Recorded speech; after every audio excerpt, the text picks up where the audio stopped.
Oi pessoal, tudo bem? Hoje a gente está com mais um vídeo aqui no canal.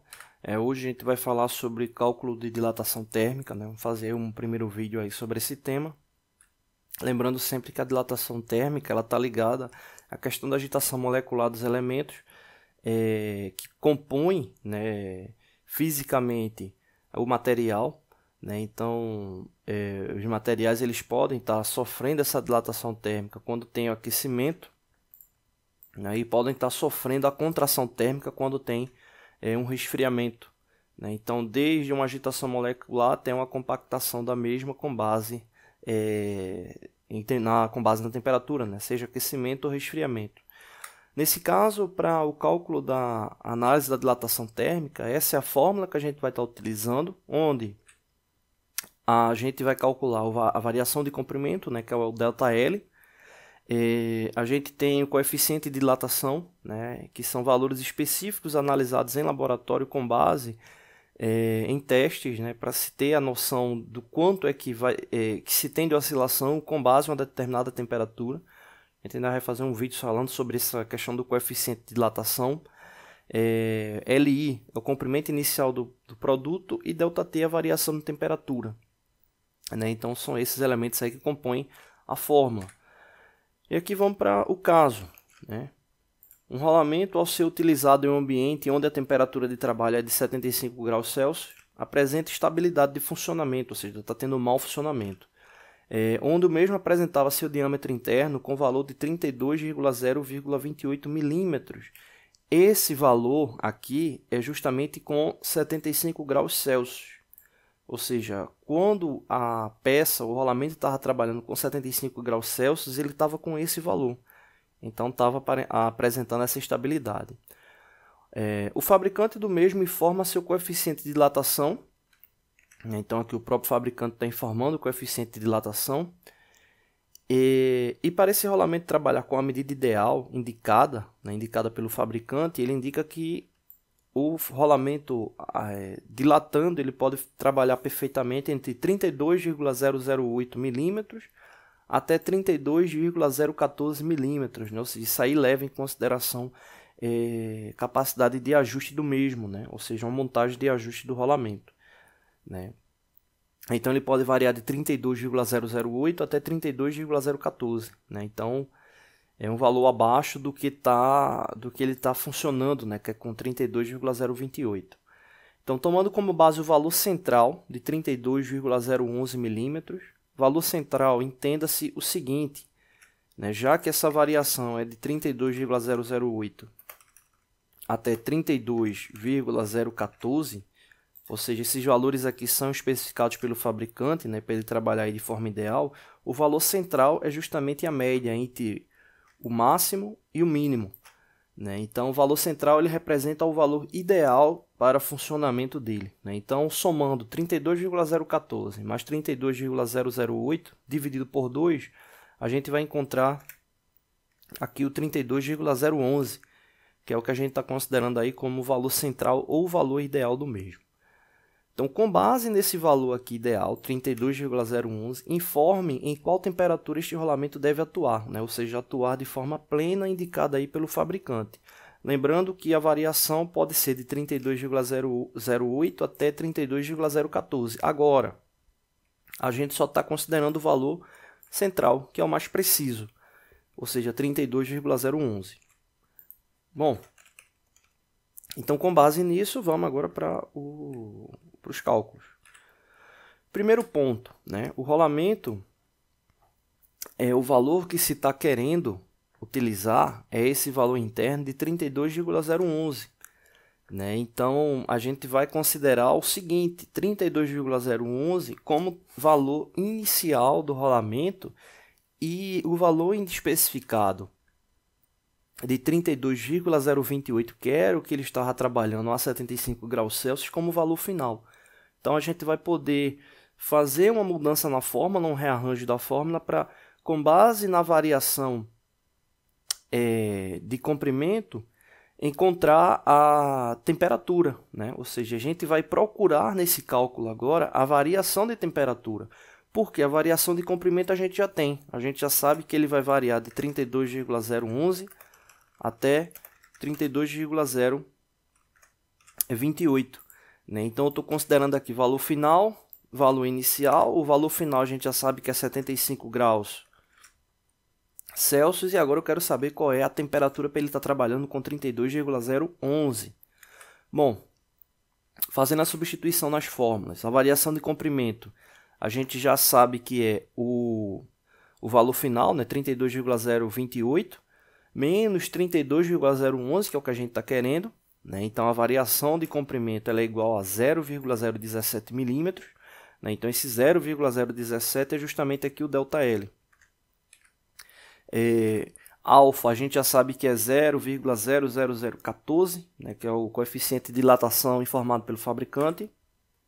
Comprimento inicial, 32,011. E o que a gente está querendo saber é justamente a variação de temperatura. Né? Então, a variação de temperatura eu coloquei ela aqui como um x. Né? Então, é esse elemento aqui. Só que como a gente quer saber x vai ter que passar para o lado esquerdo.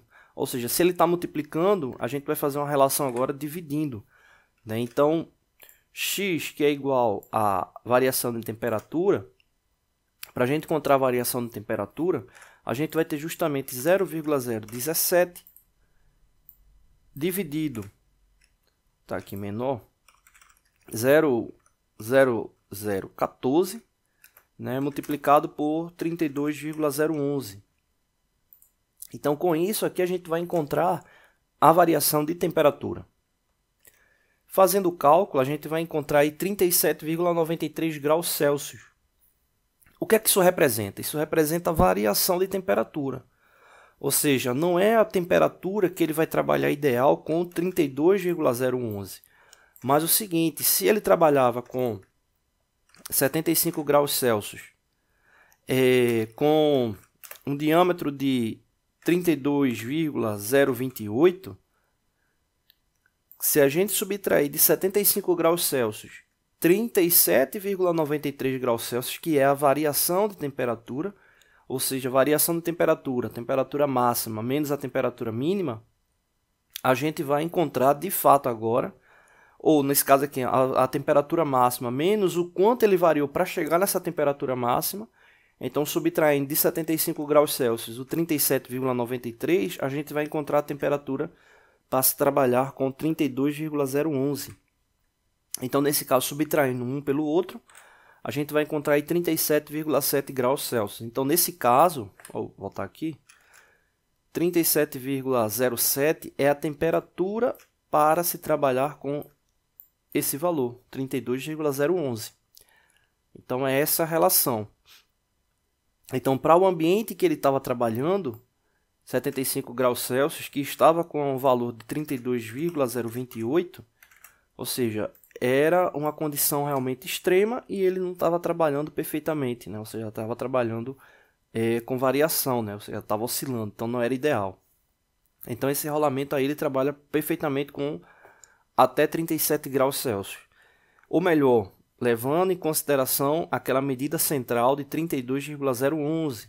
Né? Lembrando que ele pode ainda variar um pouco mais. Ou seja, se ele pode variar um pouco mais, significa que essa temperatura ela ainda pode subir, levando em consideração esse valor.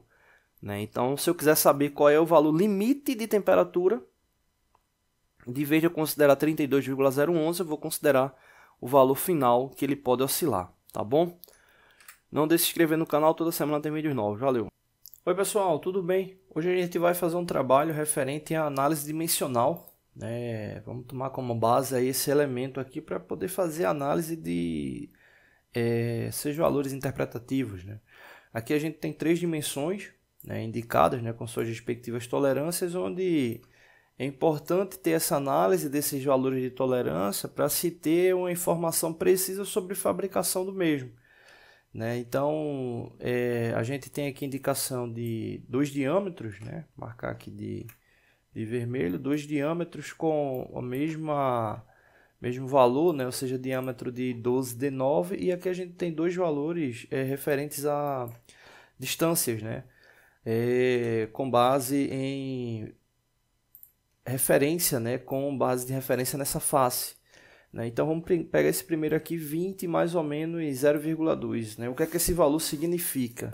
que na fabricação desse elemento, né, a distância da face para o centro desse eixo, né, vamos chamar aqui de pino, ele tem que oscilar entre 20 e mais ou menos 2 décimos, ou seja, significa que ele vai poder oscilar de 19,8, né, mais ou menos 2 décimos, né, 19,8 até 20,2.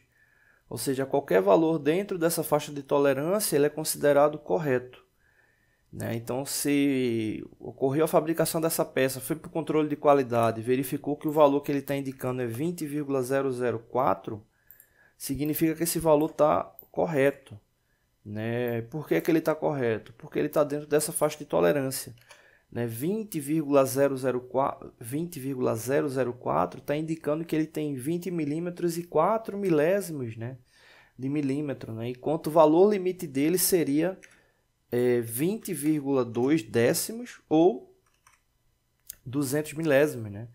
Então significa aí que o 20,004 está bem abaixo dele, né? Então informando que é um valor correto, né? Então essa primeira informação aí de 20 mais ou menos 2 décimos significa que ele vai poder oscilar de 19,8 a 20,2, tá bom?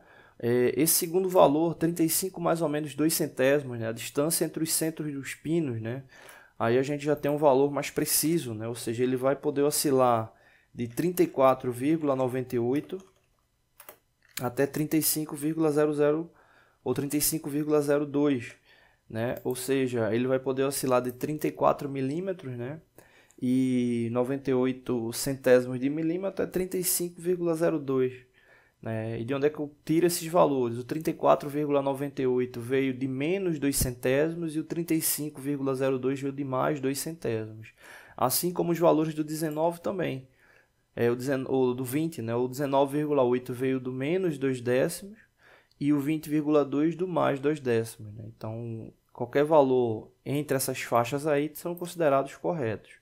O último caso aqui, diâmetro de 12 D9, né? D minúsculo indicando o eixo também, né? Já tem a simbologia aqui do diâmetro, né? Mas o D9 aqui está dando a representação de tolerância para ele, né? Então, com base nessa tolerância, se a gente for observar a tabela, né, de tolerância de ajuste, né? A gente já teve alguns vídeos sobre isso aí. Na tabela de tolerância de ajuste, a gente vai identificar que a informação para esse diâmetro ela indica menos 65 e menos 117, né? Esses valores referentes a micrômetro, né? Ou seja, ele está ligado a questão de tolerância, né? Então esses valores aqui eles estão ligados a essa relação, né, de micrômetro, né? Então os valores aparecem inteiros, mas na verdade eles devem ser traduzidos da seguinte forma: menos 0,0065 e menos 0,0117, né? Então são esses valores, né, em milímetro que essa tolerância de ajuste representa, né? E eles vêm dessa forma inteiro, que é justamente para você observar na tabela e identificar os valores, né? Então a gente teria aí nesse caso aí, né, para o 12 valores que levassem em consideração essa variação dimensional, né, para que eles venham a ser de fato efetivos, né? Então você tem que observar na tabela de tolerância de ajuste e fazer de fato o cálculo para saber, né, o quanto é que equivale para a faixa, né, de tolerância. Então no caso, exemplo 12, menos o 0,065 significa que ele vai poder ter como valor máximo 11,935, né, milímetros, e ele vai ter como valor máximo, levando em consideração ou como valor mínimo, né, levando em consideração o menos 0,017, a gente fazendo a subtração desse valor, a gente vai encontrar esse resultado aqui, que no caso é o 11,9833, né? Vou aqui arredondar, né? Então seria esse valor aí para a peça, né? Então ele iria oscilar, né? Bom, então com base nesses valores aqui de possibilidade, né, de tolerância, né, com base na tabela de ajustes, a gente teria então 12 do valor nominal menos o 0,0065, que nos daria o valor de 11,9935, né, milímetro.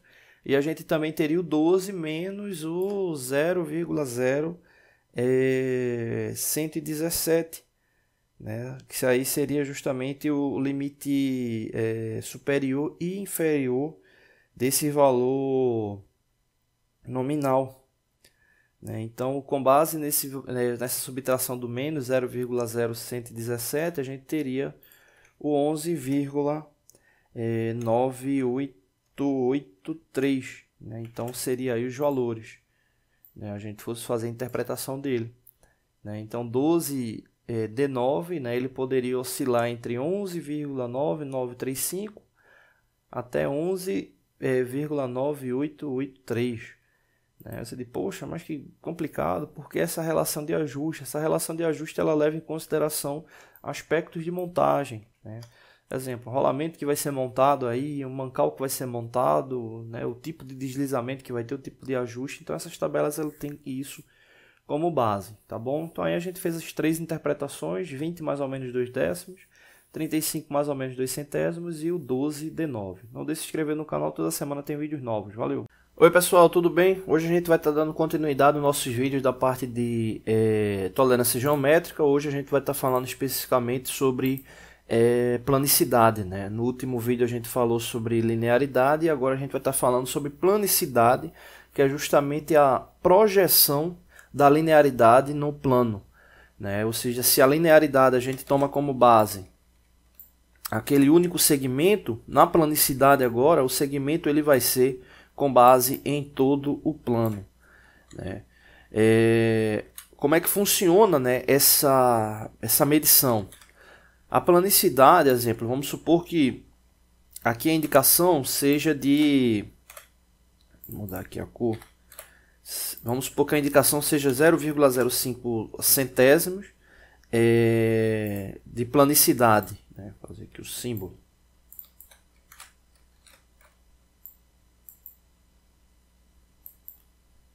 Bom, então supondo que seja 5 centésimos em relação a esse plano, o que é que acontece? A gente vai ter um plano ideal. Vou fazer ele aqui grande. A gente vai ter um plano ideal, onde esse plano ideal ele vai estar passando pelo plano real, né, que é justamente a área de contato, aqui onde forma o plano que vai sofrer a medição, né? Então esse plano ideal ele tem uma distância em cada face de 5 centésimos em relação ao centro, né? Então ele tem 5 centésimos no total. Então esse plano aqui ele vai ter que garantir uma planicidade onde ele não vai poder alterar ou não vai poder ultrapassar esse plano ideal em sua projeção, tanto para mais como para menos, ultrapassando os 5 centésimos total do plano, né? Ou seja, se a gente for levar em consideração a simetria, a gente teria 0,025 para baixo e 0,025 para cima, né? Então ele não poderia ultrapassar, né, esse plano, né? E aí observa que nesse caso aqui é o segmento todo, né? Então por isso que ele é uma propagação do plano da tolerância de linearidade. Então normalmente esse tipo de medição, né, da planicidade, exemplo, se eu pegar um esquadro biselado, né, um esquadro de fio, como é popularmente chamado, e venha a utilizar nesse plano, ou seja, tem uma peça, tenho o esquadro, coloquei o esquadro na peça, olhei contra a luz e verifiquei se tem alguma passagem, né, algum feixe de luz passando no esquadro, né, olhando nessa base aqui. Quando eu faço essa verificação, eu normalmente olho o quê? Só consigo ver uma única linha, né, um único segmento, ou seja, eu consigo ver algo linear. Só que normalmente o que é que a gente faz? A gente verifica em vários pontos, né? Ou seja, a gente verifica em vários pontos para garantir a planicidade do elemento. Ou seja, estou verificando vários pontos para verificar se aquela planicidade é real. Porque já que a gente está levando em consideração um plano, ou seja, a gente poderia medir aí infinitas vezes para poder ter uma relação de um plano ideal, né? Só que na prática não é isso que acontece. Normalmente se tem um padrão de medição, né, desenvolvido pelo controle de qualidade, visando justamente manter aquele padrão, a sua reprodutibilidade nos elementos a serem fabricados, né? Então, como é que a gente vai fazer a medição da planicidade, né? Normalmente você pode fazer essa medição com máquina tridimensional ou com o próprio relógio apalpador também você consegue ter essa verificação, né? Ou seja, pegar um ponto zero dessa face e verificar a sua projeção, né, em um determinado contorno, assim também como é possível fazer na tridimensional, e verificar quanto é que vai ter de oscilação nesse plano, lembrando que nesse nosso caso ele não pode estar ultrapassando os 5 centésimos aqui indicado, né? Então a planicidade é uma tolerância já diferente da linearidade, muito comum, né? Já que a linearidade ela tem como base um segmento, a planicidade ela tem como base todo o plano, né? Então é uma tolerância muito mais comum de se ver, tá bom? Não deixe de se inscrever no canal, toda semana tem vídeos novos, valeu!